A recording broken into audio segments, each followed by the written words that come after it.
Shalom shalom, siri ya jina lako na Frère Achille. Est-ce qu'on unajua gisi jina Jean Yohane ni kusema Mungu ni mwema?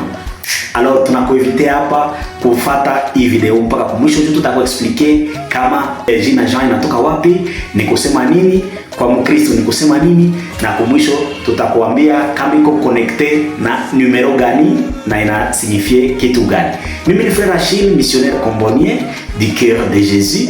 Mimi nakuletea hii explication na tunaanza mara moja. Etymologiquement jina Jean ama Yohane inatoka mulugha ya Kiebrania, niseme de l'hébreu kusema Joshahan. Joshahan bengine wanasema vile Johanan, ni kusema Mungu ni mwenye huruma tele. Wengine traduction wanasema Mungu ni mwema. Ile ni maana ya jina Jean. Alors, Bakristo namna gani banaona Jean? Tuko na deux figures, grandes figures disons, mu vie chrétienne ya ba Jean. Kuna kwa Jean Evangeliste, ule Jean mwenye alikuwa kama mfuasi wa Yesu, mwana mfataka mpaka kumsalaba. Tunakuwa Jean mwingine ni Jean Baptiste. Jean Baptiste mwenye alibatizaka Yesu, ule ni nabii mwenye anasemaka munabii mkubwa mwenye alitoaka unabii na vile akaona Yesu ye mwenye alikuwa na prophétiser kitu tunapasha sema mu français. Alors ule ni Jean Baptiste ama Yohane Mbatizaji. Tunawasherekea ndani ya kanisa siku ya le 27 décembre. Ule ni Jean l'Evangeliste. Niseme Yohane ule mwenye aliandika Injili. Ule tunamsherekea siku 27 kwa mwezi wa Disemba, mwezi wa 12. Kuna kwa Jean le Baptiste, ule tunamsherekea kwa siku ya le 24 juin kila mwaka, samahani. Ule ni Yohane Mbatizaji, siku 24 kwa mwezi wa 6.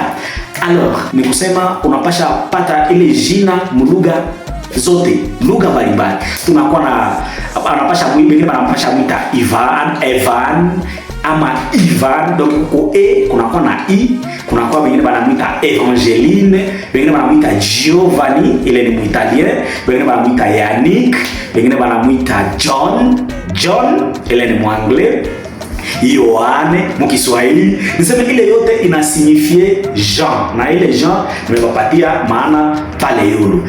Ku numero yake ni 1, ni moja sawa vile Joseph vile anakuwa na numero ile 1. Ni kusema babo banakuwa batu benye banakuwa na nguvu sana. Jean ni nguvu sana. Ile 1 inaonesha mwanzo, la base de la vie, niseme mwanzo ya maisha.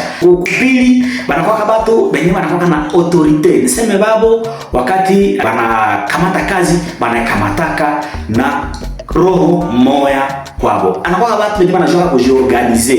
Baba bako na hoga ya kujiorganiser banakuwa vraiment très créatif. Banajua ku créer vitu, juu vitu yende mbele. Ile ko ma caractéristiques za bajan, caractéristiques positives.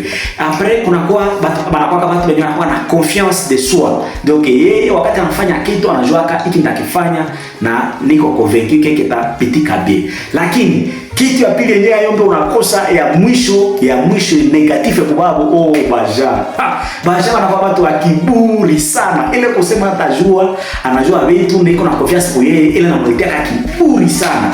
Après banakuwa watu wenye yeye akishakuwa na hamu ya kufanya kitu anataka akifanya bila limite, donc anapotelea mvitu. Ndio hapa kwa mfano tukasema tuseme yeye anataka afanye kazi fulani, donc hawazake kusema atawaza vya mingi, donc anajiingiza mule kazi afanye bila kusema kuwaza, anapasha fanya repo kwa mfano.